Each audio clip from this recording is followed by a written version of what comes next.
भारत दुनिया का सबसे बड़ा लोकतंत्र है और भारत में होने वाले चुनाव दुनिया के सबसे बड़े चुनाव, लेकिन ये सबसे बड़े चुनाव हमारे लिए बड़ी शर्मिंदगी की बात तब बन जाते हैं जब अंतर्राष्ट्रीय स्तर पर बात उठती है कि भारतीय चुनाव में होने वाला खर्च जो है उसका 80 से 90% हिस्सा जो है काले धन के तौर पे आता है, जो भारतीय राजनीति में होने वाले भ्रष्टाचार को उजागर करता है।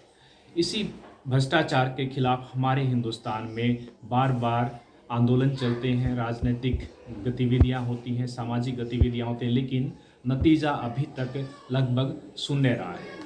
और इसे निजात पाने के लिए हम भारत में सूचना का अधिकार कानून लेकर आए, लेकिन सूचना का अधिकार कानून लाने के बावजूद हमने राजनीतिक दलों को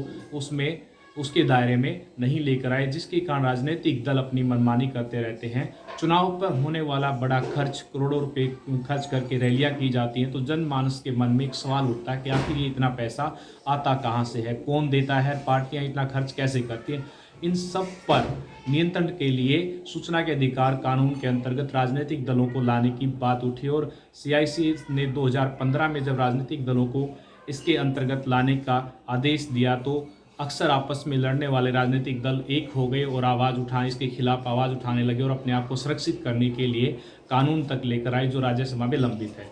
अब देश के विभिन्न हलकों में समाज शास्त्रियों के द्वारा, बुद्धिजीवियों के द्वारा जो आवाज़ उठाई जा रही है कि राजनीतिक दलों को भी हम इसके सूचना के अधिकार कानून के दायरे में लाएं, ताकि उनके द्वारा किए जाने वाले खर्च, उनको मिलने वाले चंदे, रैलियों में किया जाने वाला बेतहाशा खर्च और उनकी कुछ हद तक उनकी आइडियोलॉजी, उनकी वर्किंग जो है उसको भी ट्रांसपेरेंसी के साथ इम्प्लीमेंट किया जा सके, ताकि आम जन जो उनको वोट देता है, उनके अंदर अपना भविष्य देखता है, उसे पता चले कि आखिर हमारे जो राजनीतिक दल हैं उनको कर क्या रहे हैं। और इससे ना केवल राजनीतिक दलों में ट्रांसपेरेंसी आएगी, पारदर्शिता होगी, बल्कि चुनावी खर्च कम होगा। और चुनावी खर्च कम होने के कारण आम जन जो राजनीति से दूर भागने लगा है, जो राजनीति में होने वाले बेतहाशा खर्चे से डरता है, वो भी खुलकर पार्टिसिपेट कर पाएगा और भारतीय लोकतंत्र जो है वो एक नई मेच्योरिटी की तरफ जाएगा। और इससे